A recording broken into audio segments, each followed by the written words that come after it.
네, 이번 시간에는 17페이지 CGMP에 대한 정의, 3대 요소, 그리고 4대 기준서, 지난 시간까지 요까지 정리가 되었다, 그죠? 이제 쭉 나오는 정의 부분이에요. 정의 부분. CGMP에서도 정의 부분을 제2조에서 다루고 있습니다. 그 정의 부분을 보도록 할게요. 제3호 보시면 제조란 원료 물질의 칭량, 원료의 양을 재는 것 말하는 거죠. 칭량부터 혼합, 그리고 충전. 충전은 1차 포장, 그죠? 1차 포장. 내용물이 들어가 있는 용기를, 내용물과 직접 닿는 용기를 1차 포장이라 한다. 이거 외에 이거를 또 넣는 종이 박스라든지 이런 것들은 2차 포장. 그죠? 요거는 내용물을 직접 닿으니까 1차 포장. 요거는 1차 포장을 포함한 어떤 그 리플렛이나 이런 걸 리플렛 그리고 이 1차 포장을 담는 2차 박스 이런 것들이 다 2차 포장이 되겠습니다. 화장품 제조업 중에서는 1차 포장하는 업체까지 식약처에 화장품 제조업 등록을 해야 한다. 그죠? 이 CGMP에서 말하는 제조는 우리 제조업 등록을 해야 되는 1차 포장을 포함해서 2차 포장까지 전부 1년의 작업이죠. 이게 원료부터 반제품, 반제품, 반제품, 벌크 제품, 완제품. 그죠? 완제품은 1차 포장까지 된 걸 완제품이라 하고 그 다음 2차 포장까지 요 1년의 작업을 모두 제조를 한다. 근데 여기를 벗어난 제조소에서 하기는 하는데 요 범위를 벗어난 게 택배 박스 포장이죠. 택배 박스, 운송을 위한 박스 포장은 제3호에서 말하는 제조에서 포함이 되지 않는다. 다시 정리하면 제조는 원료부터 2차 포장까지의 1년의 작업을 제조라고 한다. 택배, 운송을 위한 그런 박스는 제외된다. 제조에서. 그거를 시험 대비해서 기억하고 계시면 됩니다. 제4호 품질 보증 볼게요. 품질 보증이란 화장품이 적합한정 기준에 충족될 것이라는 신뢰를 제공하는 데 필수적인 모든 계획되고 체계적인 활동을 품질 보증이라고 한다. 그래서 CGMP 사업장 내에는 제조 부서도 있지만 품질 보증 부서가 있죠. 두 개의 부서가 주축입니다. 그죠? 제조 부서 그리고 시험 검사 이런 것들을 주관하는 품질보증부서 이 두 개 부서가 양대산맥이다. 그리고 이 두 개 부서의 관리자는 서로 겸직이 되지 않는다라고 CGMP 해설서에 나와 있습니다. 서로 견제를 하면 상호 협조도 하지만 상호 견제도 하고 서로 감사도 해야 되고 하는 그런 역할들을 주기 위해서 두 개의 부서는 관리자가 겸직을 못하도록 되어 있습니다. 관리자 서로 견제의 기능을 하는 거죠. 자, 제5호 일탈 들어갑니다. 일탈. 일탈이란 제조 또는 품질관리 활동. 자, 제조부서, 품질보증부서 있다고 했죠. 그래서 제조 또는 품질관리. 이 두 가지 활동 등에서 미리 정하여진 기준을 벗어나서 이루어진 행위다. 이 말은 우리 회사에 이런 매뉴얼이 있어요. 자, 제품 지시서라고 합시다. 그러면 이 제품을 만들기 위해서는 이 매뉴얼을 들고 아니면 이 매뉴얼을 숙지를 하고 제조동에 들어가서 이제 제조를 하기 시작해야 되죠. 그러면 이 제조서에 돼 있는 대로 나는 이렇게 만들었다. 자, 제조 지시서와 거기에 따른 제조 기록서 두 가지 서류가 있어야 되는 거죠. 그런데 이 제조서에서 명시한 내용대로 여기에 제조할 때 기록서에 내용이 일치하지 않는다면 이건 일탈이 이루어진 행위예요. 예를 들면 제조지시서에는 무조건 원료의 측량을 할 때는 2인 1조로 측량을 해야 된다. 왜냐하면 사람은 실수를 할 수 있기 때문에 이 실수를 예방하기 위해서 그죠? CGMP 사업장이 인위적인 과오를 최소화해야 되잖아. 그죠? 그래서 2인 1조 같이 눈으로 보고 측량을 해야 되는데 이제 한 사람이 갑자기 아파서 못 왔다. 그래서 혼자 측량을 했다. 비록 정확하게 측량을 했다 하더라도 이건 일탈이에요. 원래 있던 기준서에서 내용을 벗어나서 이루어진 행위인 거죠. 자, 소소한 일탈이고 이런 거는 중대한 일탈도 있을 수 있어요. 그죠? 뭐 원료의 순서가 만약에 A 원료와 B 원료를 섞을 때 A 원료부터 넣고 B 원료를 넣어야 되는데 B 원료부터 넣고 A 원료를 넣었을 때 제형의 변화가 생긴다든지 이런 것들은 좀 중대한 일탈의 행위가 되겠죠. 그래서 일탈은 중대한 일탈과 중대하지 않은 일탈 두 가지로 나뉘어서 작업장 안에서 관리를 하게 됩니다. 자, 일탈 중에서도 기준 일탈이라고 있어요. 기준 일탈은 특히 시험이나 우리 측정하는 거 있죠. 그거에서 이루어진 시험 결과가 일탈된 거예요. 자, 제6호를 보시면 기준 일탈이란 규정된 합격 판정 기준에 일치하지 않는 검사, 측정 또는 시험 결과를 말한다라고 되어 있고 이 일탈과 기준 일탈은 시험 문제에 단골로 나옵니다. 그래서 요거를 우리가 만약에 이거를 해설서를 보게 되면 그렇죠? 해설서를 보게 되면 어떤 식으로 설명을 하고 있는지. 자, 해설서라는 게 뭐라고 했어요? 우리 일반인들이, 민간인들이 알기 쉽게 이 고시를 잘 이해할 수 있게끔 식약처에서 만든 그 해설서 파일이라고 했어요. 그걸 옆에 두고 공부를 하시라 했는데 그 해설서에는 일자와 기준 일자를 어떻게 해석하고 있는지 한번 보도록 하겠습니다. 잠깐만요.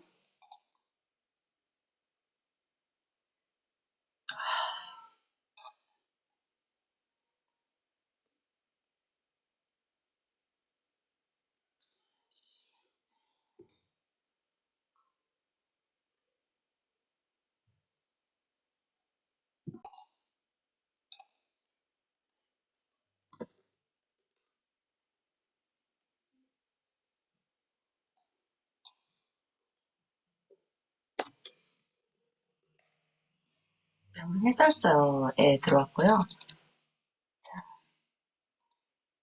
일탈과 기준 일탈에 대한 해설서의 내용을 보도록 하겠습니다. 화면에 공유를 하고 자, 이 해설서 페이지지? 해설서 1탈 부분입니다. 해설서 1탈과 기준 일탈에 대해서 설명을 이렇게 아래와 같이 하고 있습니다. 읽어볼게요. 1탈은 규정된 제조 또는 품질관리 활동, 제조부서와 품질관리부서, 그죠? 제조 또는 품질관리 활동 등의 기준을 벗어나 이루어진 행위인데 그 기준이 뭐다? 예시를 들면 매뉴얼이라고 했어요. 기준서라든지 표준 작업 지침이라든지 그죠? 제조 지시서라든지 뭐 이런 것들을 벗어나서 이루어진 행위이다. 자, 기준 일탈이란 어떤 원인에 의해서든 시험 결과가 정한 기준값 범위를 벗어난 경우이다. 시험에 대한 오차가 생긴 거다.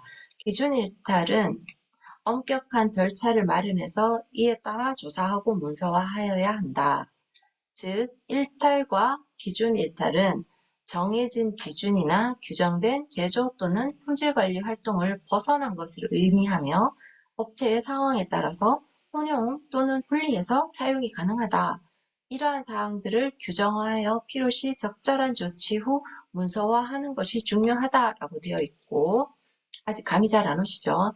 자, 그러면 기준 일달이 이루어졌을 때 어떻게 처리해야 되는가를 잠시 한번 볼게요. 기준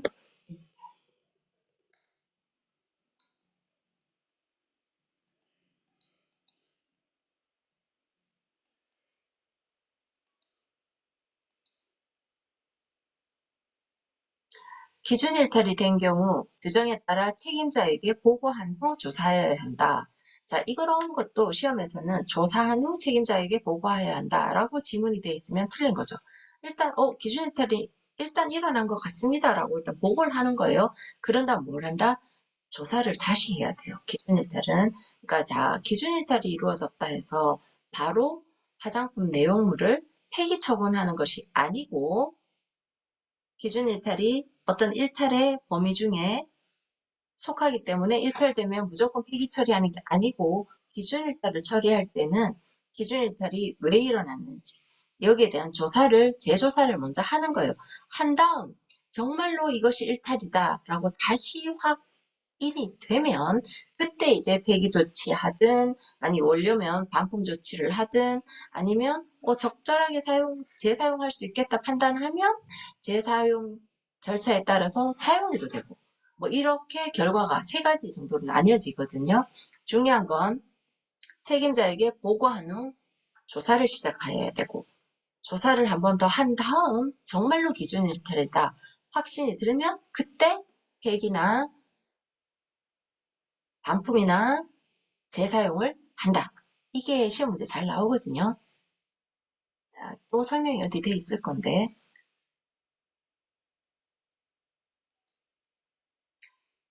여기 있죠. 자, 이 페이지에서는 무엇을 설명하고 있냐면 제가 지금 앞에 서두에서 얘기했던 그 내용을 이렇게 해설서에서 쭉 설명을 하고 있는 내용인데 한번 봅시다. 제품 시험에서 자, 시험에서 일탈이 일어난 게 기준 일탈이죠. 그죠? 시험, 측정, 검사에서 일탈이 일어난 게 기준 일탈이니까 자, 제품 시험에서 기준 일탈이 발생한 경우에는 제품이 기준 일탈이 정말로 될지도 모른다는 것 심지어는 손해가 발생할지도 모른다는 것을 의미한다. 회사 입장에서는 굉장히 큰 사건인 거예요. 그죠? 왜냐하면은 그 제품이 뭐 하나라도 기준일탈이 일어나면 전부 생산된 거를 다 폐기 처리해야 되고 그런 것들에 대한 이제 어, 원료 공급했는 거 생산하는 데 드는 비용 또 폐기 처리하는 데도 비용이 들잖아요. 그럼 많은 손해가 발생할 수도 있기 때문에 진중해야 된다는 거예요. 여기서 말하는 건 이런 손해가 발생할지도 모르기 때문에 결정을 아직 하면 안 된다. 폐기 처분한다고 결정을 해서는 아직 안 된다라는 뜻이에요. 이 시점에서는 시험 결과에 잘못이 있을지도 모른다는 단계다. 시험을 잘못했을 수도 있잖아요. 기준일탈 결과가. 시험을 잘못해서 기준일탈이 됐을지도 모르기 때문에 어, 결정 단계가 아니고 결정하기 위해서 다시 조사를 한다는 거예요. 자, 결정 단계가 아니다. 많은 의문도 발생한다. 시험을 잘못했는가? 자, 시험 문제인가? 제조를 잘못했는가? 제조 문제인가? 제품을 어떻게 처리하는가? 이 외에도 예상하지 못한 원인이 있는 건 아닐까? 재발하는 게 아닐까? 등등의 의문들이 쌓이는 거죠. 자, 이상의 미확인 원인에 대해서 조사를 실시하고 시험 결과를 재확인, 이게 중요하죠. 재확인에 두자는 것이 기준일탈 조사이다. 자, 기준일탈인 경우에는 규정에 따라서 책임자에게 자, 선보고 후 조치죠. 선보고 후 조치입니다. 임의로 막 조사하는 거 아니에요. 기준일탈 일단 나왔으니까 조사를 시작하겠습니다. 라고 어, 보고를 한 다음, 그죠? 책임자에게 보고를 한 다음 조사 시작합니다. 조사 후에는 책임자에 의해서 검체의 일탈, 부적합 또는 이후의 평가를 위한 보류를 명확하게 결정해야 하며 재시험에 대해서는 충분한 정당성이나 근거 자료가 있어야 한다. 기준 일탈 결과가 발생하면 신속하게 대응해야 한다. 고객, 사내의 관련 부서 생산부, 물류부, 영업부 등에 대한 연락이 필요하다. 시험에 사용한 검체와 시약, 시액의 확보가 필요하다. 기준 일탈 조사 결과. 자, 조사를 했는데 그 결과가 기준 일탈이라는 것이 확실하다. 그러면 제품 품질이 부적합인 거죠. 부적합이다. 기준 일탈이 제조사를 해보니까 확실하더라.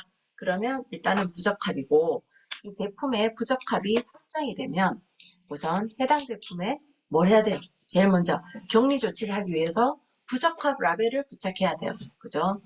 자, 부적합 라벨을 부착하고 부적합 보관소, 필요시 시건장치를 채울 필요도 있다.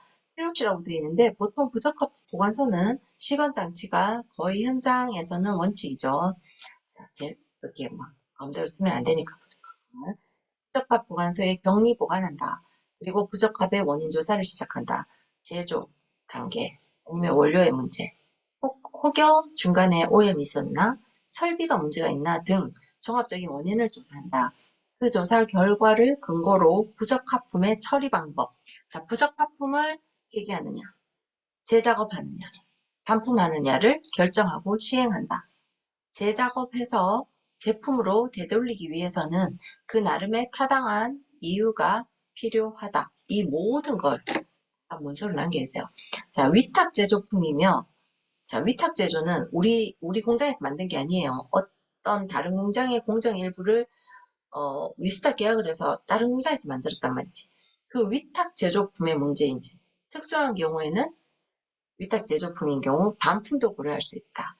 이들 일련의 작업의 결과는 기록에 남겨야 한다라고 되어 있고, 자, 여기 표시 보시면, 자, 추가 시험, 재검체 채취, 재시험, 결과 검토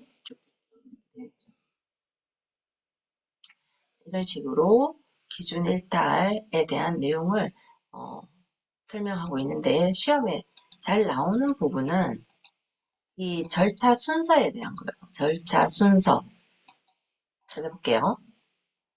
찾아보기 전에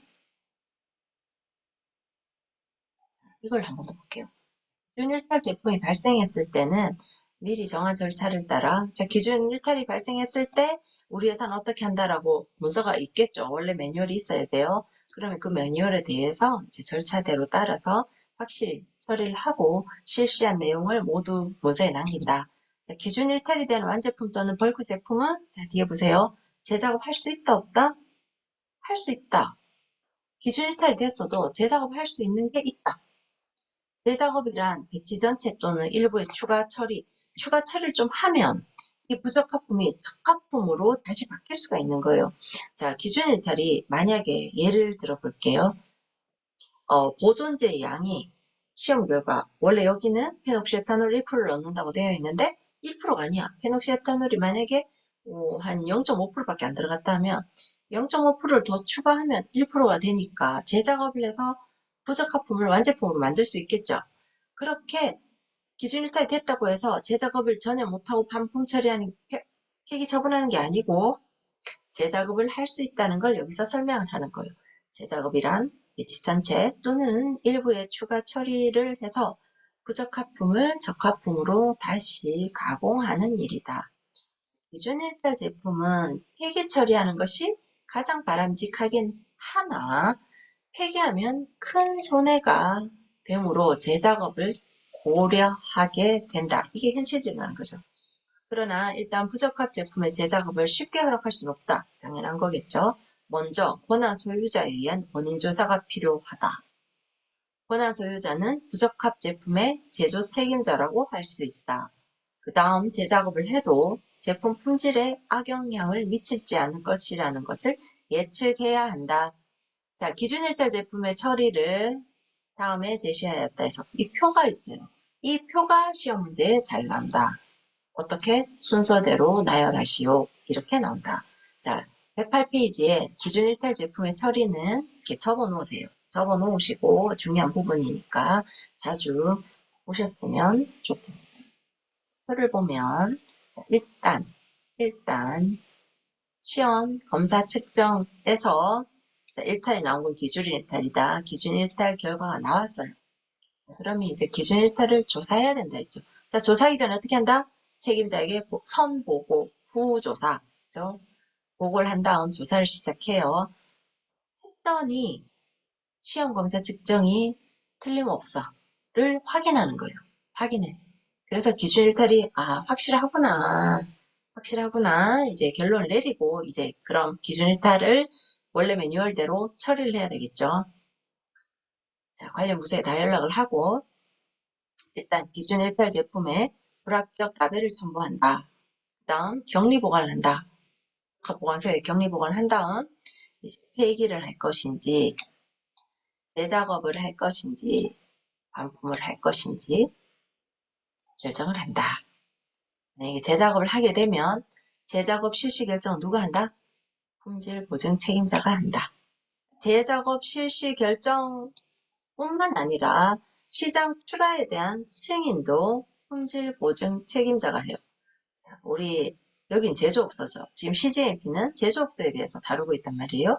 그러면 제조업소의 책임자는 이 화장품 회사 대표가 아니고 품질 보증 책임자예요. 제조소는 품질 보증 책임자, 책임 판매 업체면 책임 판매 관리자, 그들의 역할인 거예요. 자, 우리는 지금 제조소를 공부하고 있으니까 CGMP 제조소 제작업 실시 결정은 품질 보증 책임자가 한다.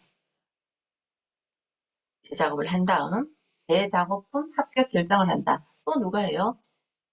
품질 보증 책임자. 그래서 제작업품으로 사용하고 출하 승인을 한다. 출하 승인도 누가 한다? 품질 보증 책임자. 품질 보증 책임자. 제작업 처리의 실시는 품질 보증 책임자가 결정한다. 제작업 실시에 제한을 하는 것은 제조 책임자일 것이나 실시 결정권자는 품질 보증 책임자가 한다. 그리고 품질 보증 책임자가 제작업의 결과에 책임을 진다. 제작업은 해당 제작업의 절차를 상세하게 작성한 절차서를 준비해서 실시한다. 그런 다음 절차서대로 하고 기록을 해야 된댔죠. 제작업 실시 시에는 발생한 모든 일들을 제작업 제조 기록서에 기록한다. 그리고 통상적인 제품 시험 시보다 많은 시험을 실시한다. 제품 분석뿐만 아니라 제품 안정성 시험을 실시하는 것이 바람직하다. 제작업이니까 안정성의 문제가 또 불거질 수 있겠죠. 자, 우리 제작업을 한다. 예, 조세관리사도 약간의 제작업 개념이죠. 베이스를 가지고 와서 어떤 원료와 섞거나 아니면 다른 베이스와 또 섞는 이런 행위를 하죠. 그때 중요한 게 바로 제형의 안정성. 그거는 조세관리사도 마찬가지죠. 이 제작업품도 안정성 시험을 실시하는 것이 바람직하다. 제품 품질에 대한 좋지 않는 경시 안정성에 대한 악영향으로서 나타날 일이 많기 때문이다. 다음 제작업의 절차 어쩌고 저쩌고 나옵니다.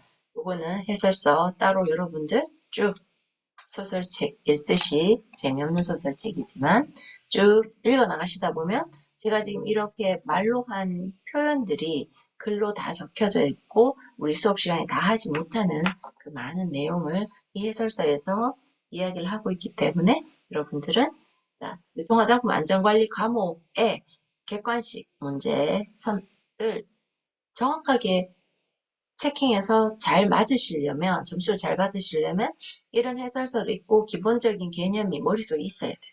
암기 과목이라기보다 이해하는 과목이잖아. 그죠? 기준 일탈이 일어나면 먼저 보고하고, 선보고하고, 후 조사를 실시하고, 조사가 원칙이다. 처음부터 폐기 처분을 결정하는 게 아니라 조사부터 하고 틀림없다. 그럼 이제 어떻게 할 것인가? 그거를 세 가지로 나뉜다. 이게 키포인트거든요. 이런 걸 이해하고 있으면 이런 말들이 만약에 우리 오지선다형 문구로 쭉쭉쭉 설명했을 때 잘못 설명하고 있으면 우리가 쉽게 맞출 수가 있다. 유통화장품 안전관리 과목은 이 해설서를 이해하는데 그 어떤 뭐라고 해야 되죠? 해설서를 이해함으로 인해서 객관식 시험을 쉽게 칠 수 있다. 이해를 못하면 객관식 문제가 더 헷갈립니다. 그럼 그다음 다시 우리 본론으로 넘어갈게요. 오늘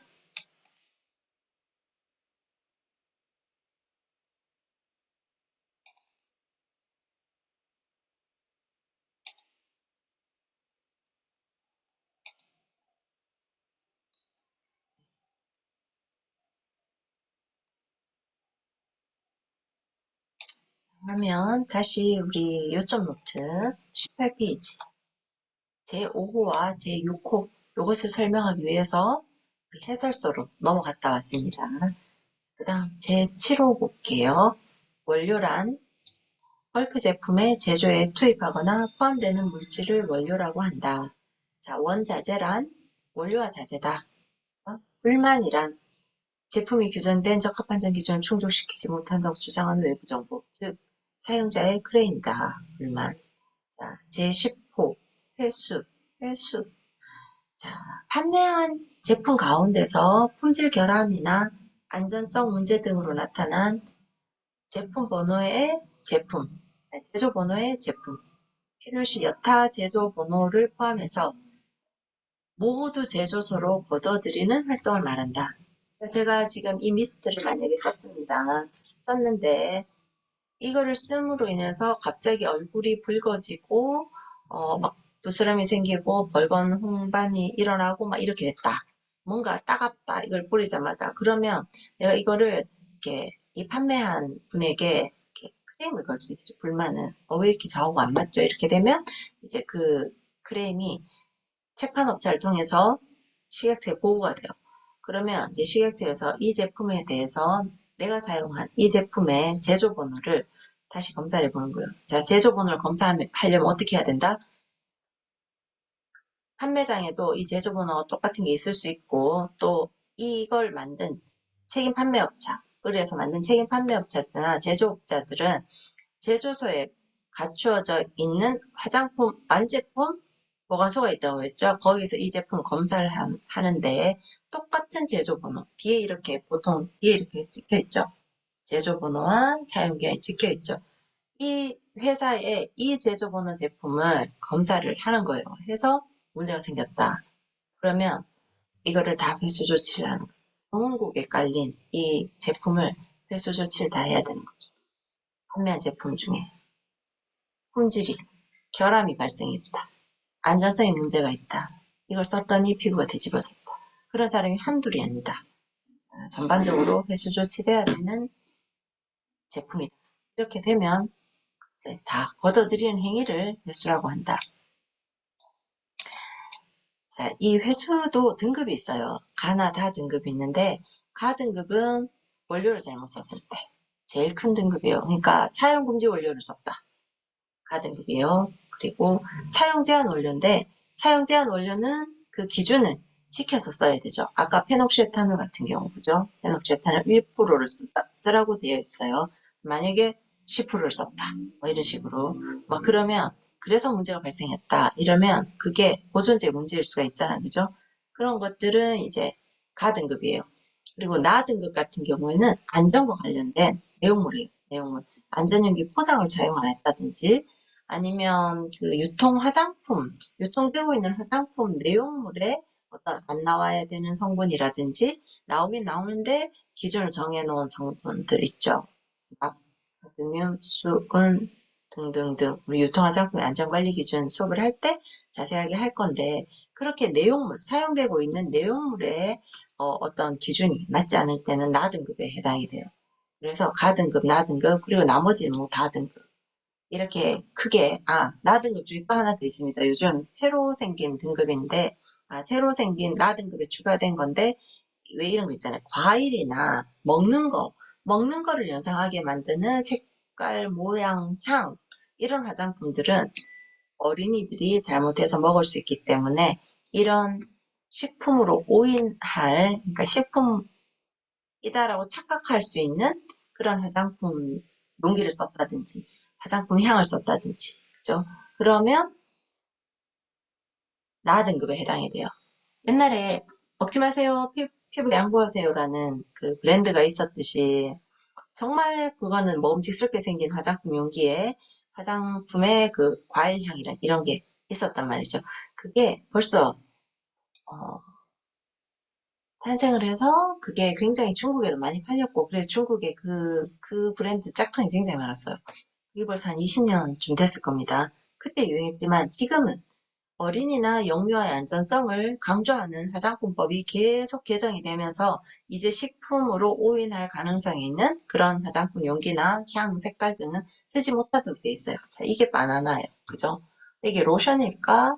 먹는 걸까? 이 용기가 바나나 모양으로 돼 있어요. 그리고 근데 알고 보면 바나나 로션이야. 그러면 애기들이 이게 바나나인 줄 알고 그죠? 로션이나 밤이라면 이거 먹을 수가 있잖아. 근데 사실 이건 먹는 바나나지만 예를 들어 이런 거예요. 이런 걸 만들지 마라. 만들면 폐수 조치된다.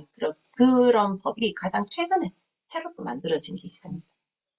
그런 안전성에 관한 것들은 다 나 등급이다. 그 외에 사소한 것들은 다 타 등급입니다. 그러면 회수하는 기한은 뭐 가등급, 나등급 같은 경우에는 뭐 즉시 15일 안에 다 회수 조치해야 되고, 다등급은 뭐 30일 안에 회수 조치하고 뭐 이렇게 또 구분되는 것들이 있거든요. 그거는 우리가 나중에 위화장품의 관리, 위화장품 회수 조치를 하는 난에서 이제 공부할 겁니다. 자, 회수.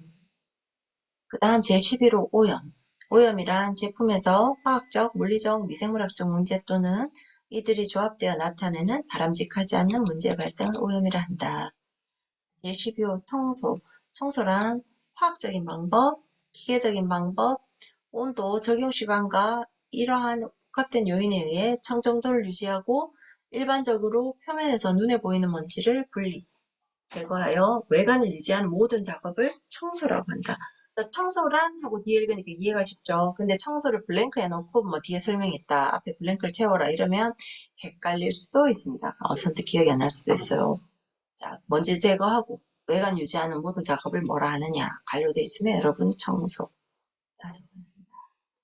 제13호 유지관리란 적절한 작업 환경에서 건물과 설비가 유지되도록 정기적, 비정기적인 지원 및 검증을 하는 작업을 말한다. 14호 주요 설비란 제조 및 품질 관련 문서에 명기된 설비로서 제품의 품질에 영향을 미치는 필수적인 설비를 말한다. 자, 15호, 제15호 교정 나왔어요. 교정이란 규정된 조건 하에서 측정기기나 측정 시스템에 의해 표시되는 값과 지금 쓰고 있는 저울의 값과 이 저울의 표준기기가 있어요. 정확한 지수만 나타내는 기기를 표준기기라 하거든요. 이 표준기기와 지금 쓰고 있는 그 저울에 똑같은 함량의 그 어떤 내용을 올렸을 때 표준기기와 지금 사용하고 있는 기기가 똑같은 수치를 나타내야 되죠. 근데 이 지금 사용하고 있는 기기가 너무 오래 썼어. 너무 자주 써서 이게 오차가 막 크게 발생하는 거예요. 표준기기와 비교했을 때 오차 범위가 허용되는, 오차 범위는 어느 정도까지는 오차가 있을 수 있다 인정하는 거거든요. 이거를 초과하는 수치를 나타낸다면 지금 쓰고 있는 이 저울은 뭘 해야 된다? 교정을 해야 되는 거예요.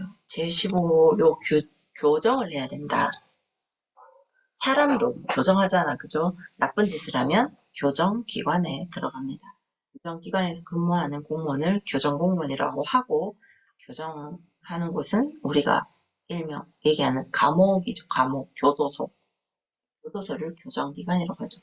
사람도 그렇게 교정해요. 교도소에 들어가서 사람을 개화시켜서 이제 출소하기도 하잖아, 그죠? 뭐 중범죄를 지으면 평생 있겠지만, 죄를 짓거나 뭐 이런 분들은 교정기관에서 일정 기간 동안 징역형을 살면서, 징역형이라는 건 노동을 하면서 거기서 머무르는 걸 말하거든요. 그걸 하면서 이제 조금 이렇게 사람이 조금 바뀌어서 나오는 걸 목표로 하는 게 교정기관이죠. 사람도 교정하듯이 기계도 교정한다. 그게 바로 이 제15에서 말하는 교정. 교정이란 규정된 조건 하에서 측정기기나 측정 시스템에 의해 표시되는 값과 표준기기의 참값을 비교해서 이들의 오차가 허용 범위 내에 있음을 확인하고 허용 범위를 벗어나는 경우 허용 범위 내에 들도록 조정하는 것을 말한다. 이거를 교정이라고 한다. 이해되시죠? 그 다음 제16호 제조번호 또는 배치번호란 일정한 제조 단위분에 대해서 제조관리 및 출하에 관한 모든 사항을 확인할 수 있도록 표시된 번호로서 숫자, 문자, 기호 또는 이들의 특징적인 조합이다. 자, 제조번호. 지금 들고 있는 이 리스트의 제조번호는 봅시다. EA053I. 자, 이렇게 정하는, 이거는 사내 규정으로 정해요. 사내. 회사 안에서 자체적으로 정하면 돼요. 나라에서 뭐 법적으로 제조번호는 어떠한 순서에 의해서 뭐 로션이면 뭐를 하고 뭐 그렇게 정해놓은 게 아니다. 그죠? 회사에서 그냥 자기들끼리 알아볼 수 있도록 임의로 정하면 됩니다. 제조번호는. 자, 제조번호, 배치번호라고도 하고 로트번호라고도 한다. 자, 제17호. 자, 반제품. 반제품은 계속 완제품을 만들어 나가기 위한 과정 중에 있는 것들인데 이 반제품은 뭔가 더 섞어야 벌크 제품이 되는 걸 이야기해요. 벌크는 내용물이 다 만들어진 완성된 제품이라고 했어요. 그죠? 단지 1차 포장만 대기하고 있는 상태를 벌크 제품이라고 하는데 이 벌크 제품이 되기 위해서는 반제품 공정을 계속 거칩니다.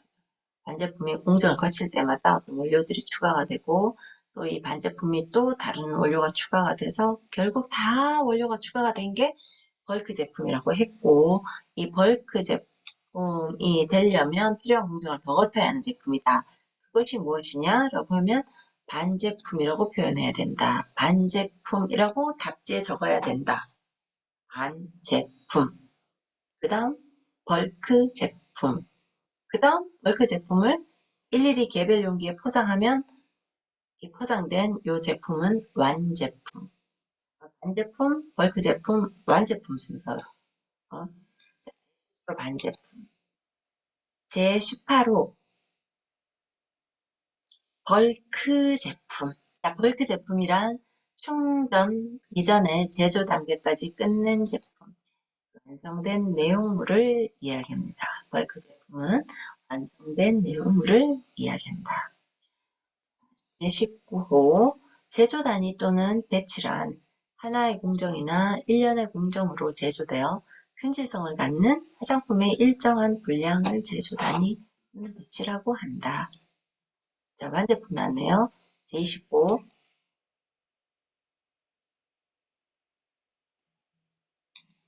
반제품이란 출하를 위해서 제품의 포장 및 첨부 문서의 표시 공정 등을 포함한 모든 제조 공정이 완료된 화장품을 완제품이라고 한다.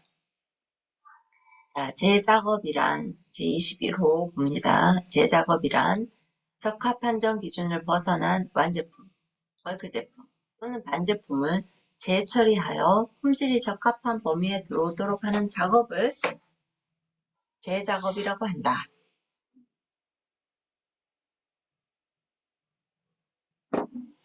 자, 제22호 수탁자 볼게요. 자, 수탁자는 직원 회사, 그러니까 우리 직원, 우리 회사, 우리 조직을 대신해서 작업을 수행하는 다른 회사 사람, 다른 회사 또는 다른 외부 조직을 수탁자라고 합니다. 그럼 이 수탁자한테 물건을 만들어 달라고 의뢰를 한 나는 뭐가 되느냐? 나는 위탁자가 됩니다. 그래서 위탁자와 수탁자 간의 계약을 위수탁 계약이라고 하죠. 자, 22번 다시 보시면 수탁자는 직원 회사 또는 조직을 대신해서 작업을 수행하는 사람, 회사 또는 외부 조직을 말한다. 우리 회사 직원, 우리 회사 또는 우리 회사 조직을 대신해서 작업을 수행하는 다른 회사 사람, 다른 회사 외부 조직을 수탁자라고 한다. 자, 제23호 공정관리란 제조 공정 중에서 적합 판정 기준의 충족을 보증하기 위하여 공정을 모니터링하거나 조정하는 모든 작업을 공정관리라고 한다. 감사랑 여기 제26호 내부감사를 같이 볼게요. 제24호 감사랑 제26호 내부감사를 같이 봅니다. 24호 감사란 제조 및 품질과 관련된 결과가 계획된 사항과 일치하는지 여부와 제조 및 품질 관리가 효과적으로 실행되고 목표 달성에 적합한지 여부를 결정하기 위해서 체계적이고 독립적으로 조사하는 걸 말해요. 그런데 이 감사 중에서 특히 회사 내에서, 우리 회사 내에서의 직원에 의해서 행해지는 걸 내부감사라고 하는데, 자, 내부감사란 제조 및 품질과 관련된 결과가 계획된 사항과 일치하는지 여부와 제조 및 품질 관리가 효과적으로 실행되고 목적 달성에 적합한지 여부를 결정하기 위해 회사 내에 자격이 있는 직원에 의해 행해지는 체계적이고 독립적인 조사를 말한다. 시험 문제에 우리 회사 내에 자격이 있는 직원, 자, 감사부서 직원 같은 걸 이야기를 하겠죠. 그럴 때는 답이 그냥 감사가 아니라 내부 감사라는 거, 이거를 따로 기억해 주시면 됩니다. 자, 24호와 26호 같이 봐주시고. 보시고, 자, 제25 변경관리란. 자, 모든 매뉴얼이 정해져 있다고 했는데, 공정을 수행하다 보면 또는 이 시간이 흘러 어떤 화장품에 대한 기술이 발전하기 시작한다 하면 원래 만들어진 기준서가 조금 바뀔 수가 있겠죠. 그걸 변경할 때 변경관리라는 표현을 하는데 25에서 말하는 변경관리란 모든 제조, 관리 및 보관된 제품이 규정된 적합한정 기준에 일치하도록 보장하기 위해서 우수 화장품 제조 및 품질관리 기준이 적용되는 모든 활동을 내부 조직의 책임하에 계획해서 변경하는 것을 말한다. 변경관리에 해당하는 문구가 되겠습니다. 변경관리. 제27호 볼게요. 포장재. 포장재란 화장품의 포장에 사용되는 모든 재료, 네, 바로 여기 있죠. 운송을 위해서 사용되는 외부 포장재, 택배 포장이에요. 외부 포장재는 제외. 포장재는 화장품의 포장에 사용되는 모든 재료를 이야기하는데 운송을 위해 사용되는 외부 포장재는 제외이다. 자, 적합한정 기준이란 시험 결과의 적합한정을 위한 수적인 제한, 범위 또는 기타 적절한 측정법을 적합한정 기준이라고 한다. 자, 제29 소모품이란 청소, 위생처리 또는 유지작업 동안에 사용되는 물품, 세척제, 연료제 같은 거 소모품이라고 한다. 자, 우리 화장품 공장에서 세척을 위해서 하는 여러 가지 방법들 중에 가장 이상적으로 권장되는 게 뭐다? 물로 세척하는 거다. 특히 증기세척. 왜냐하면 화장품 내용물에 가장 영향을 주지 않기 때문에. 그죠? 만약에 세척제를 사용을 해서 뭐 벌크 통을 닦는다든지 배관이나 이런 것들을 청소를 했을 때 혹시 남아있을지도 모르는 잔여, 세척제 잔여로 남아있는 그런 물질들이 우리 화장품 내용물과 닿으면 내용물의 품질에 영향을 미칠 수 있죠. 그래서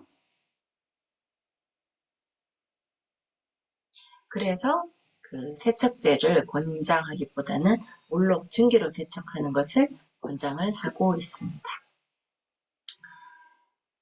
자, 그 다음은 관리란 제30호 관리란 적합한정 기준을 충족시키는 검증을 말한다. 제31호 제조소란 화장품을 제조하기 위한 장소를 말한다. 그죠?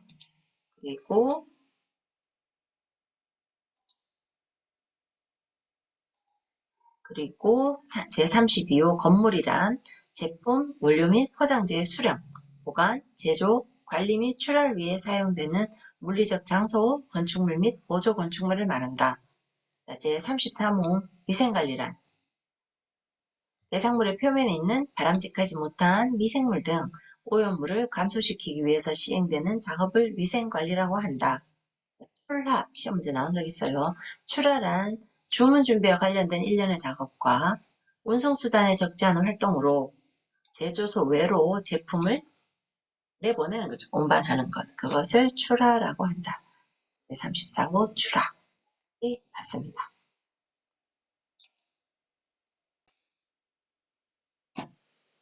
자, 여기 밑에 화살표, 아니요, 손가락 모양 보시면 자, CGMP 과목은 유통화장품 안전관리 과목이에요. 그죠? 시험 과목 중에서는 유통화장품 안전관리에 속한 부분인데 식약처에서 제공하는 민원인 해설서가 필독사항이다. 왜냐하면 시험에 지문으로 많이 등장하기 때문이다. 아까 봤던 해설서에 있는 내용들이 지문으로 등장을 해요. 음, 지문으로 예를 들면 어떤 게 등장할 수 있을까? 만약에 해설서에는 그런 어떤 시설 재질에 대한 내용이 있을 수 있어요. 그래서 시설 재질은 스테인리스 재질이 가장 이상적이다 이렇게 되어 있고 조물로 만든 그런 주철 관련 제품들은 표면에 스크래치가 많기 때문에 사용을 하면 안 좋다. 권장하지 않는다라고 되어 있어요. 이렇게 스크래치가 되어 있으면 거기에 이제 내용물도 자꾸 내용물도 끼어있기 쉽고, 그리고 먼지라든지 이런 오염물질도 끼기 쉽단 말이에요. 그런 재질의 주물 재질을 쓰면 안 되고, 매끄러운 스테인리스 재질이 가장 이상적이다. 이런 거를 해설서에서 이렇게 막 나열되어 있단 말이에요. 그러면 우린 이해를 하죠. CJMP의 작업장 안에 시설은 매끄러운 재질이어야 한다라고 했고, 청소가 용이해야 된다라고 했는데, 만약에 시험 지문에 시설 장비는 튼튼한 제품이어야 되기 때문에 주물로 된 주철 그런 것들을 사용하는 게 좋다라고 되어 있으면 이제 우리가 틀렸다고 체크를 해야 되는 거죠. 이런 거는 굳이 외운다기보다 아, 저 해설서를 읽고 이해한 부분에서 이제 시험 답을 찾을 수 있다. 그렇기 때문에 시험 지문으로 많이 등장한다고 되어 있고 해설서를 반드시 읽어보세요라고 되어 있는 겁니다. 그리고 이 CGMP에 대한 고시는 식약처 고시, 우수 화장품 제조 및 품질 관리 기준 고시라고 되어 있고 이 고시에 대한 해설서가 우수 화장품 제조 및 품질 관리 기준 민원인 해설서 개정 2판이라고 되어 있어요. 네이버 검색해도 나오고 법제처나 식약처 홈페이지에서도 검색이 가능하다. 전 여러분들한테 파일로 공유를 해드렸습니다. CGMP는 여기서 정리를 할 건데 CGMP 아까 해설서에 들어가서요. 공유가 해설서에 들어가서 하나 보고 넘어가고 싶은 게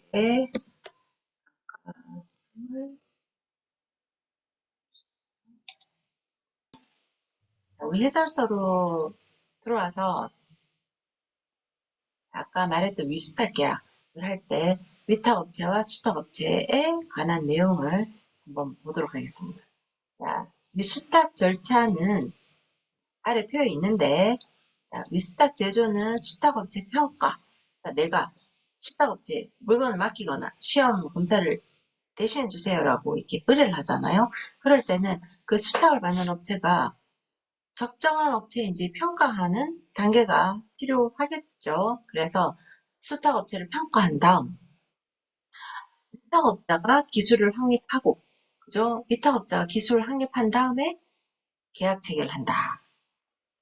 계약 체결하고 수탁업체를 평가하는 게 아니고 기술을 확립하고 위탁업체가 기술을 확립한 다음 수탁업체와 계약 체결을 하고 계약을 체결한 다음 기술 이전을 확립한다. 기술 이전으로 CGMP 체제를 확립하고 제조 또는 시험 개시를 한다. 그리고 완료가 되면 어떻게 한다? 평가와 감사를 한다. 수탁업체 평가 제일 먼저 해야 되고 기술을 확립한 다음 계약 체결한 다음 기술 이전을 한다. 자, 이거 보세요. 이 표. 자, 계약 전에 수탁업체를 평가하라 라고 되어 있죠. 수탁업체 평가가 제일 먼저다.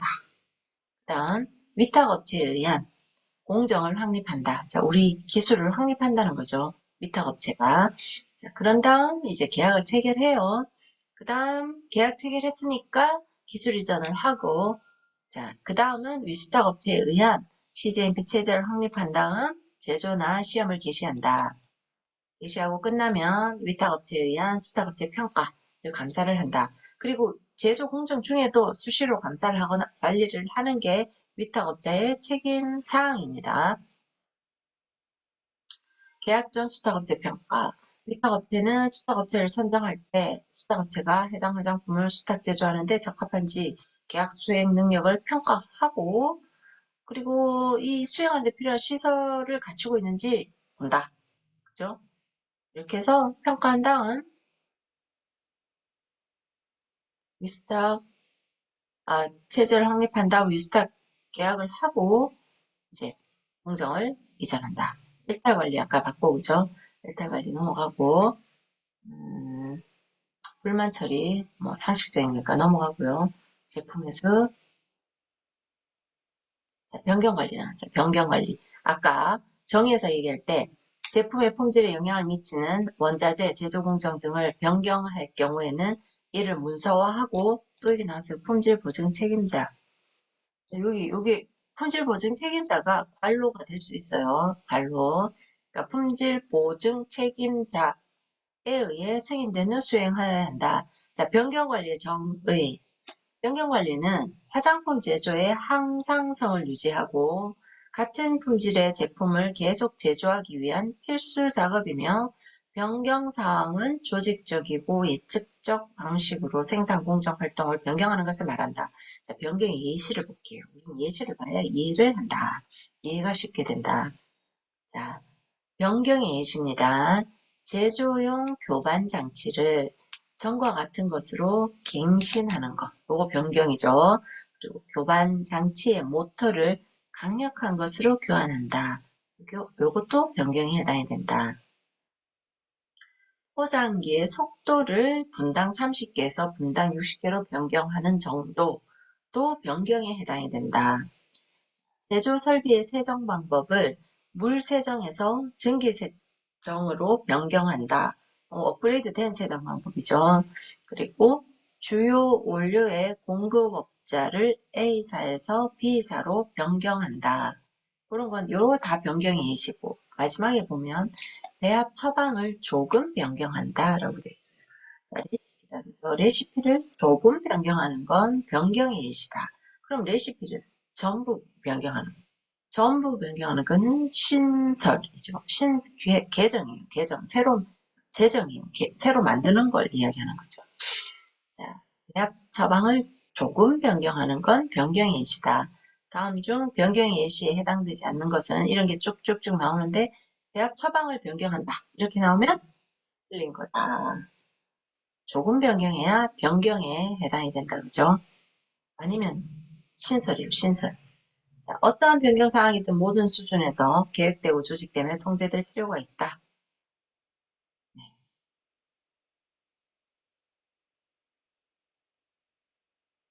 그리고 조금 더 내려가면 내부 감사, 아까 말로 설명드렸던 부분이 있고, 문서 관리, 문서로 시작해서 문서로 끝나죠. 쉽게 말해서 제조지 시서로 시작해서 제조 공장이니까 뭘로 끝난다? 배치 기록서로 끝난다.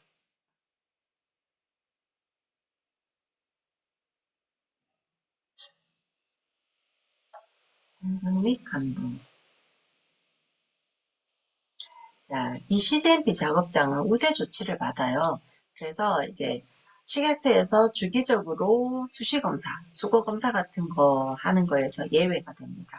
왜냐하면 이미 잘 짜여진 매뉴얼대로 잘 구성된 설계 시공된 곳에서 교육이 잘 된, 교육훈련도 잘 되고 위생적으로 관리를 하는 작업자에 의해서 관리가 되기 때문에 CGMP 인증이라는 마크를 붙였고 이 회사는 우리나라에 있는 그 200여 개소 정도의 이 CGMP 공장들은 우대 조치를 받아서 여기 있죠. 정기 수거 검정 및 정기 감시 대상에서 제외할 수 있다라고 되어 있어요. 그리고 CGMP 작업장들은 이제 나라에서 각종 어떤 교육, 훈련 같은 거를 지원도 많이 해줍니다. 자, 그러면 그 이렇게 우대 조치를 받으면 그럼 계속 감사 대상에서 제외되느냐? 그건 아니고요. 사후 관리를 받게 돼요. 그러니까 3년에 1회 이상 여기 보시면 중간에 3년에 1회 이상 실태 조사를 받아요. 그러니까 계속 그 어떤 검사에서 빠지는 게 아니라 3년에 한 번 정도는 실태 조사를 받는다. 그래서 실태 조사 결과 처음에 CGMP 공장으로 인증을 받을 때의 시설이나 그런 것들과 달리 좀 변형이 됐어. 변형이 되어서 덜 위생적이거나 어, 덜 어떤 공정 체계가 그 CGMP 규정에 따르지 않을 때는 취소도 돼요. 여기 보시면 사후 관리 결과 3년에 1회 이상 하는 실태조사 그죠? 실태조사 사후 관리 요 조사 결과 부적합 받으면 부적합 복수에 대해서는 일정한 기간을 정하여 시정하도록 지시를 하거나 우수화장품 제조 및 품질관리 기준 적합업소 판정을 취소할 수 있다라고 되어 있어요. 그리고 만약에 제조 및 품질관리에 문제가 있다고 판단되면 수시로 또 실태조사를 할 수도 있다. 이렇게 되어 있습니다.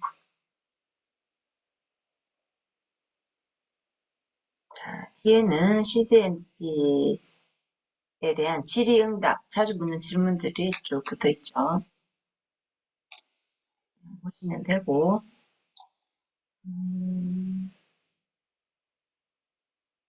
시설, 시설, 시설 26페이지. 시설 부분을 한번 좀 볼게요.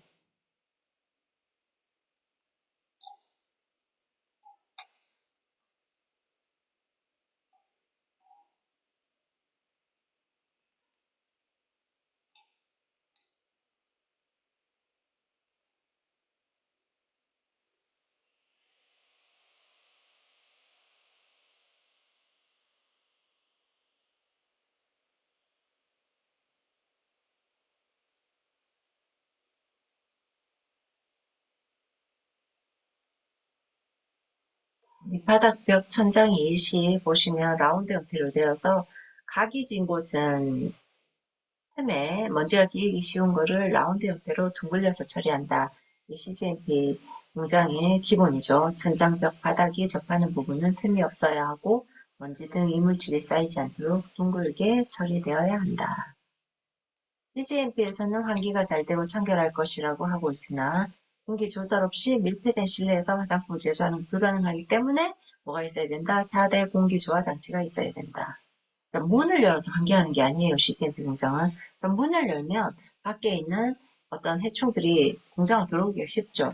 특히 밤에 작업을 하면 그 공장 내부에 그 빛 때문에 그 공장에 있는 외곽 지역에 공장이 많잖아요. 외곽 지역에 그런 해충들의 습격을 받기 쉽다. 그래서 CGV 공장의 창문은 가능한 열리지 않아야 하고 그리고 차광 시설을 해야 되죠. 차광막을 다 바른다든지 해서 빛이 안에서 밖으로 새어나가지 않도록 해야 됩니다. 그런데 어떻게 환기를 시키느냐? 창문도 못 열고 그 방법은 바로 4대 공기 조화 장치에 있다. 자, 이게 공기 조절의 4대 요소고 4대 요소는 첫째, 깨끗해야 된다. 청정도. 둘째, 온도 조절. 세 번째, 습도 조절. 네 번째, 기류 조절. 차압 관리를 해야 되기 때문에 기류 조절이 필요하다. 거기에 대응하는 설비는 청정도는 공기 정화기, 온도는 열교환기, 습도는 가습기, 기류는 송풍기, 송풍기에 댐퍼 같은 것들이 있어서 압을 조절할 수 있도록 그렇게 되어 있죠. 자,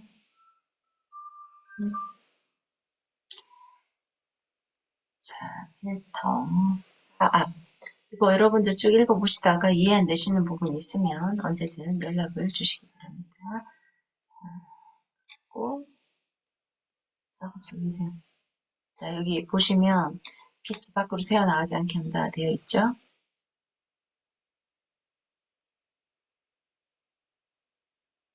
자, 해설서를 지금 여러분들하고 같이 다 볼 수는 없고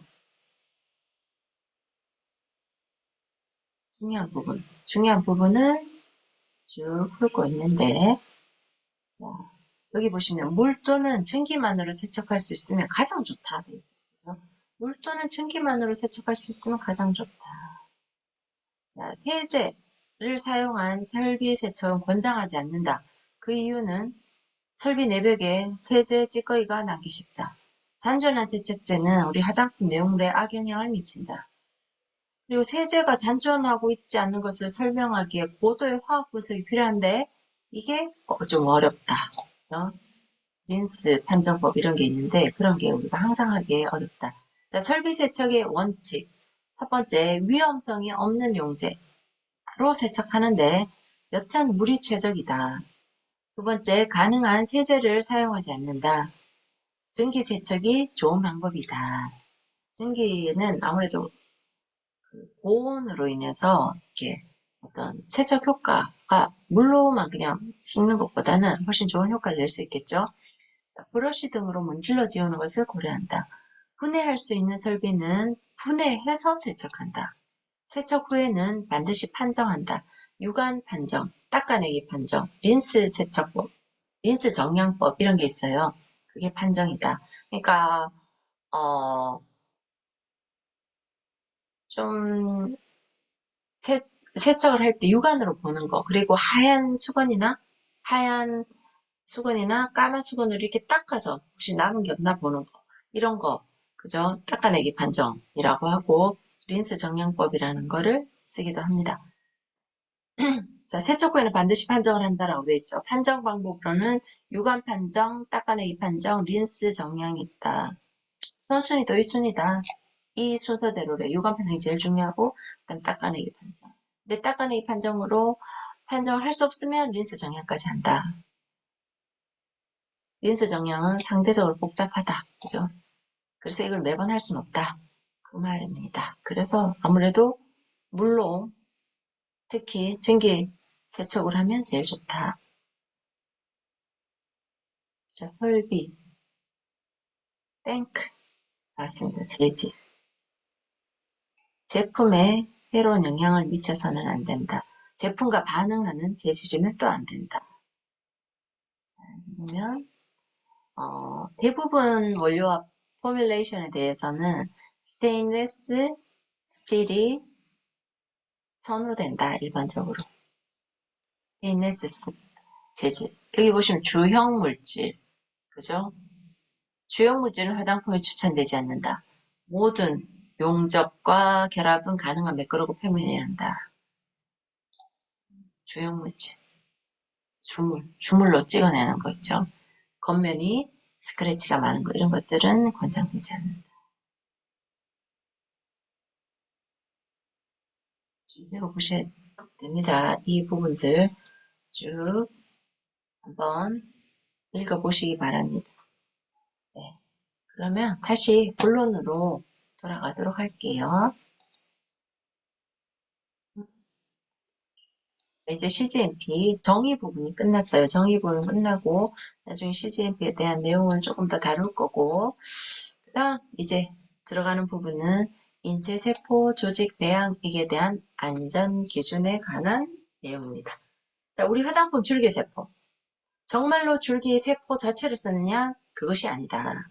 자, 우리가 말하는 줄기세포 화장품은 그 줄기세포를 제공한 공여자의 세포나 조직을 배양해서 화장품의 원료로 쓰는 건 세포나 조직이 아니고 그 배양액인 거예요.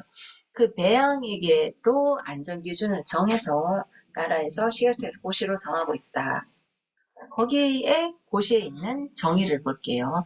인체 세포 조직 배양액이란 인체에서 유래된 세포 또는 조직을 배양한 후에 세포와 조직을 제거하고 남은 액을 말한다. 배양액만이에요.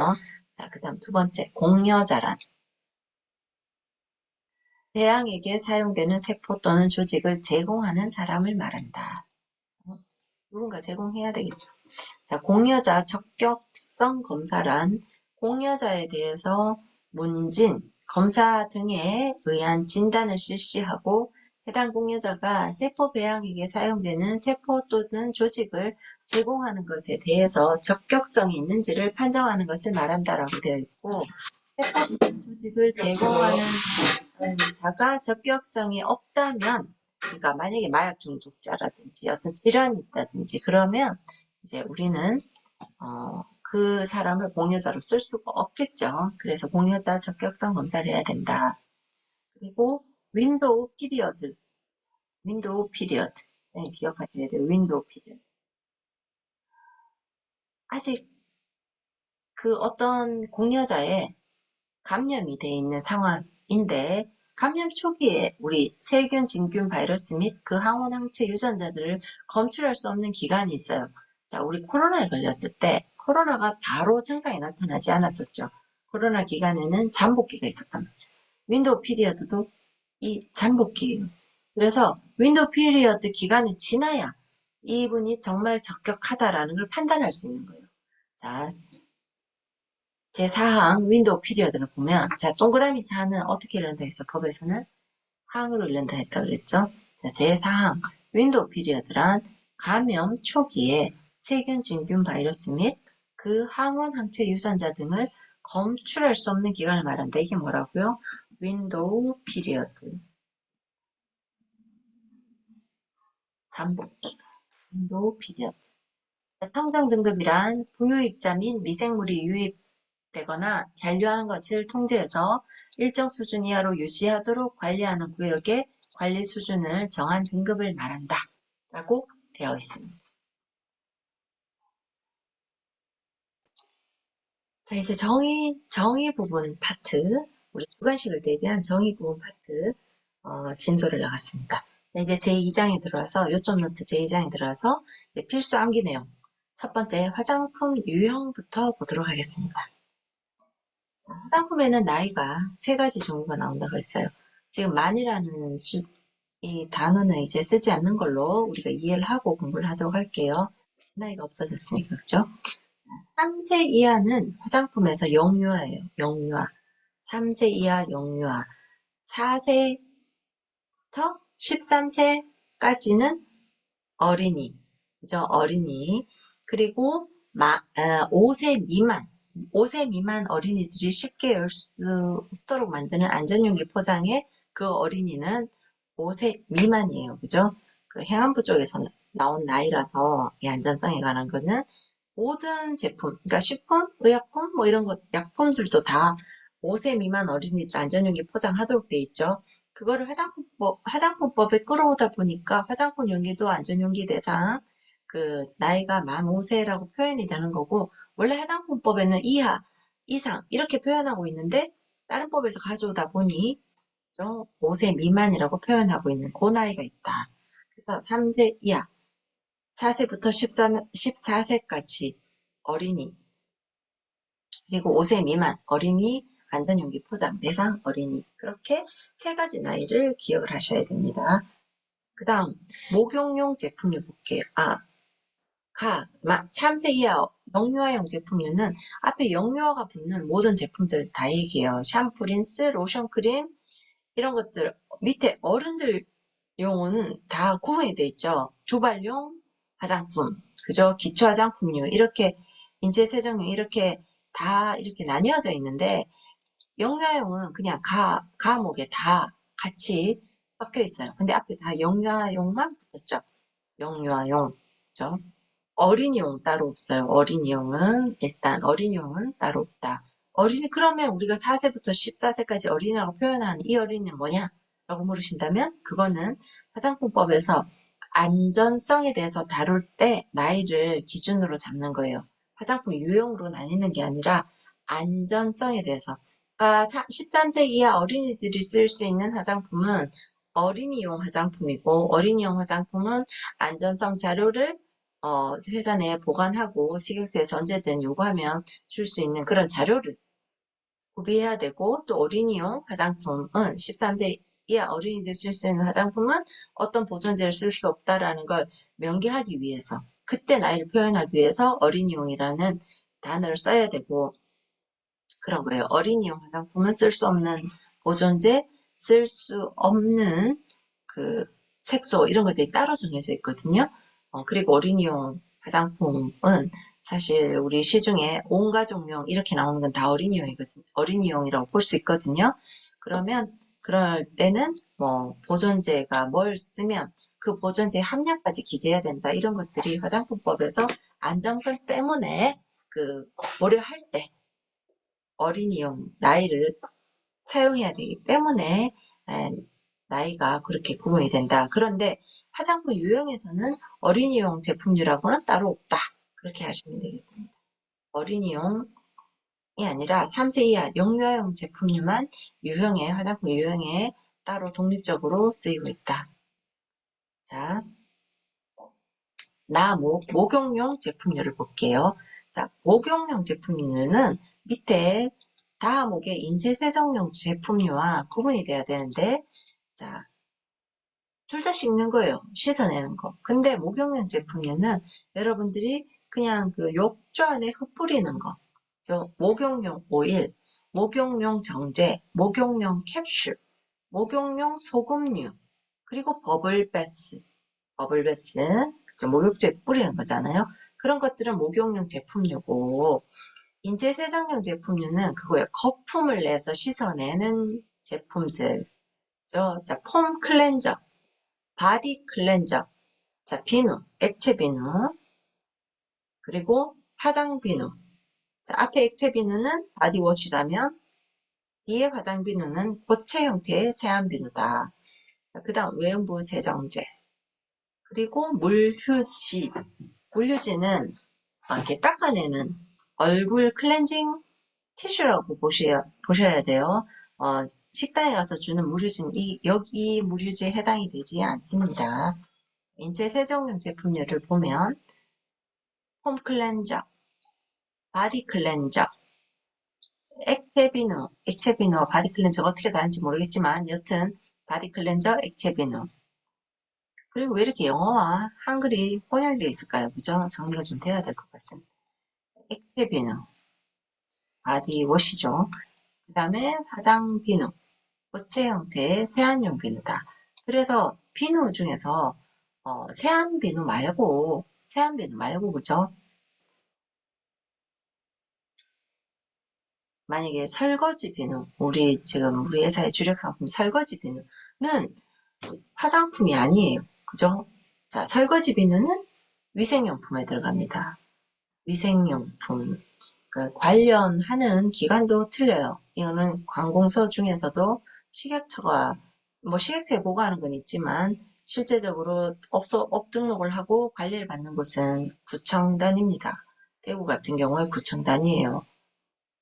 그래서 같은 비누라도 세안비누, 식약처, 화장품 쪽, 그리고 설거지 비누는 식약처의 위생용품, 그리고 세탁 비누가 만약에 있다면 세탁 비누 같은 경우에도 위생용품으로 들어가기도 하는데 세탁 세제 같은 거는 또 있잖아요. 액체로 되어 있는 액체 같은 거는 그게 또 환경부에서 관리를 하는 안전확인 대상 생활학 제품에 또 들어갑니다. 좀 뭔가 복잡해요.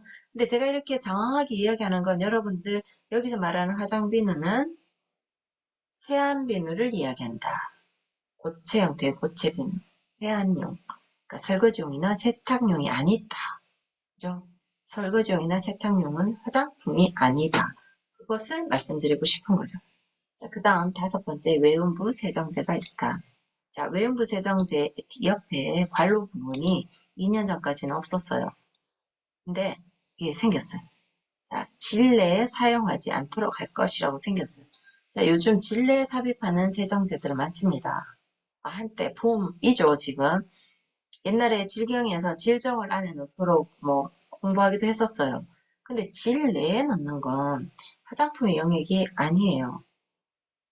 그래서 여기서 명시를 딱 했어요. 화장품 유형에서 외음부 세정제 옆에 외음부에만 사용하며 질 내에 사용하지 않도록 할 것. 의약품의 단계까지 넘어가 버리는 거죠. 그래서 이 부분 강조되는 부분이고 가장 최근에 바뀐 법이기 때문에 제 기억이 2년 전 여름쯤 이게 추가됐어요. 시험에 나올 가능성도 있다. 자, 이거 가셔야 돼요. 질 내에 사용하면 안 된다. 자, 그 다음 6번 무류지. 다만 식품 적객업 무류지와 시체를 닦는 무류지는 제외된다. 자, 그 다음 7번 기타 세정용 제품이 되어 있고, 자, 나와보시면 눈 화장용 제품이 있어요. 눈 화장용은 아이크림 빼고, 아이크림은 기초 화장품이에요. 아이크림은 기초 화장품. 아이크림은 크림하고 같아요. 그렇게 생각하셔야 되고 유형이 같다는 거예요. 기초로. 여기서 말하는 눈 화장용은 그거예요. 색소가 들어가 있습니다. 색소가 들어가 있어서 눈 주위에 색조를 하기 위한 제품들이라 보시면 돼요. 아이브로우 펜슬 나오죠? 아이라이너, 아이섀도우, 마스카라 있고 또 이것들을 지우기 위한 아이 메이크업 리무버까지예요. 그러니까 눈 색조를 위한 색이 들어가 있는 것들과 아이 메이크업 이것들을 지우는 리무버까지는 눈 화장용이다. 얘들이 자 아이 메이크업 리무버는 클렌징 오일처럼 생각이 될 수 있지만 클렌징 오일은 기초예요. 기초 화장품. 그런데 여기 아이에 대한 리무버는 기초에서 빠져나와서 눈 화장용 제품에 같이 들어가 있더라. 자, 이유가 있습니다. 미생물 한도 때문에 그래요. 우리 눈 화장용 제품류와 영유아용 제품류는 미생물 한도가 우리 일반 어른들이 쓰는 것보다 2배 강한 기준을 받죠.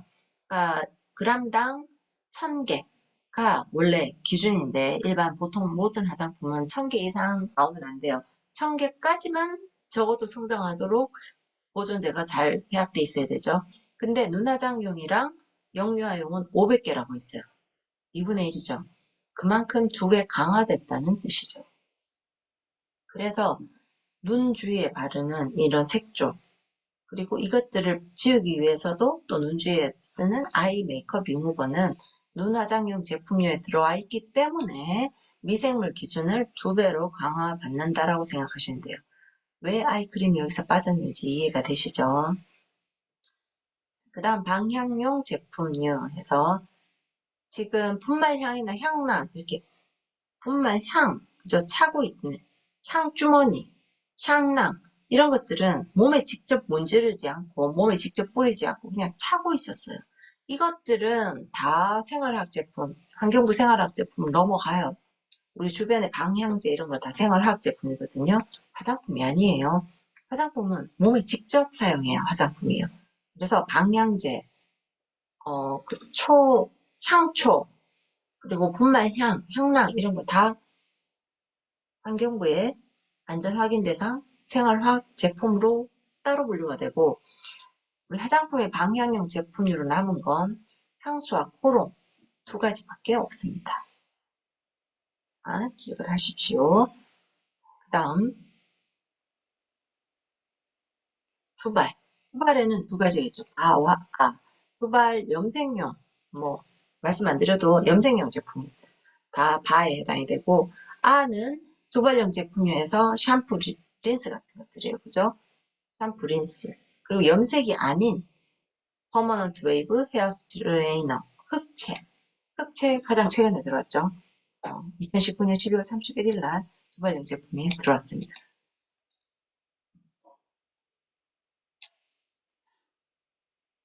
사 볼게요. 목이라 이런 데 있죠. 점 있으면 목이에요. 바목, 마목. 앞에 제자 안 붙고 법을 명명할 때 그렇게 말한다고 했습니다. 숫자가 있는 건 다 앞에 제자가 붙어요. 제자가 안 붙으면 이게 숫자 군지, 그냥 국이랄 때 군지 이런 걸 모르는 거예요. 그죠?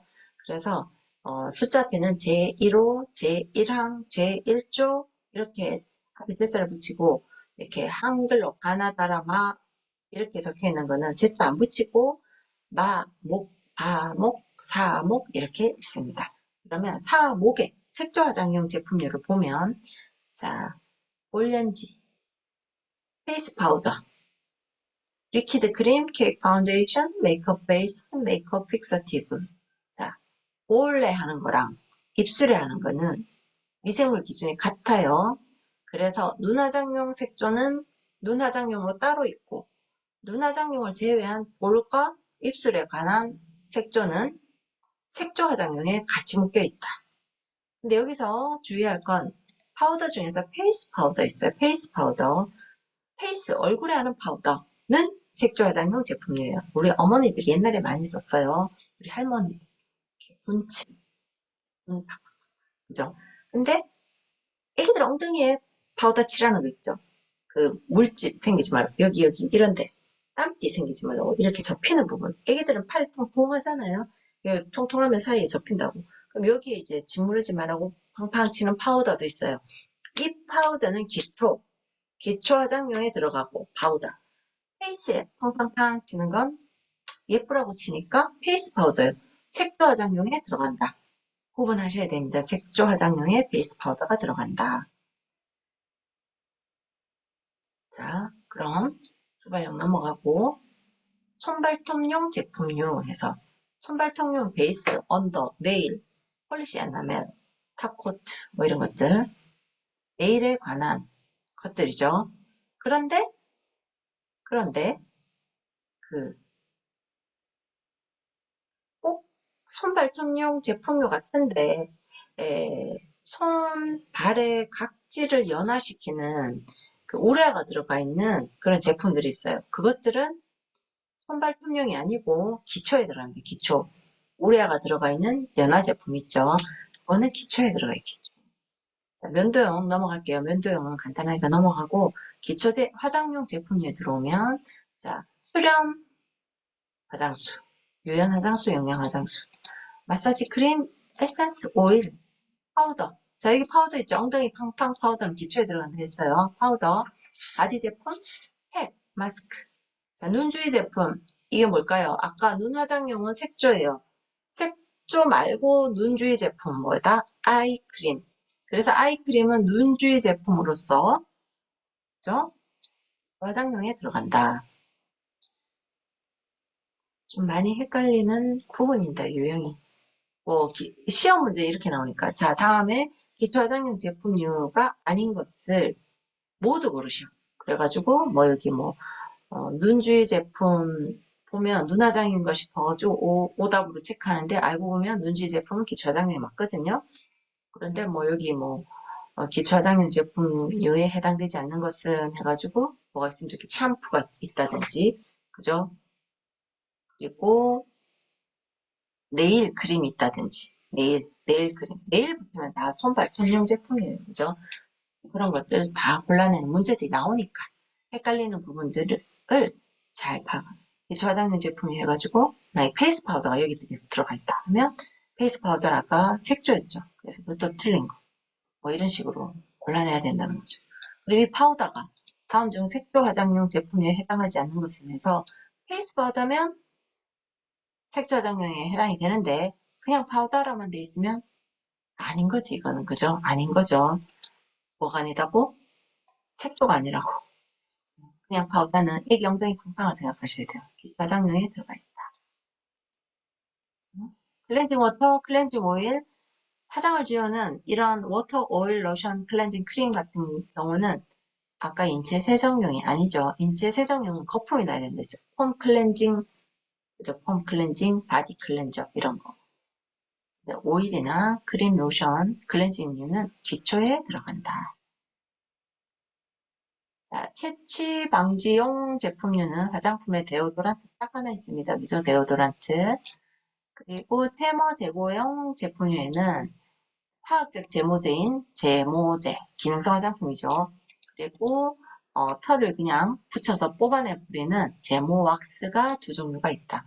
제모 왁스도 흑태와 마찬가지로 2019년 12월 31일부터 화장품 유형에 속한 제품이에요. 화장품 유형은 헷갈리는 부분이 있으니 주의하시라. 이런 문구까지 오늘 수업 여기까지 정리하도록 하겠습니다.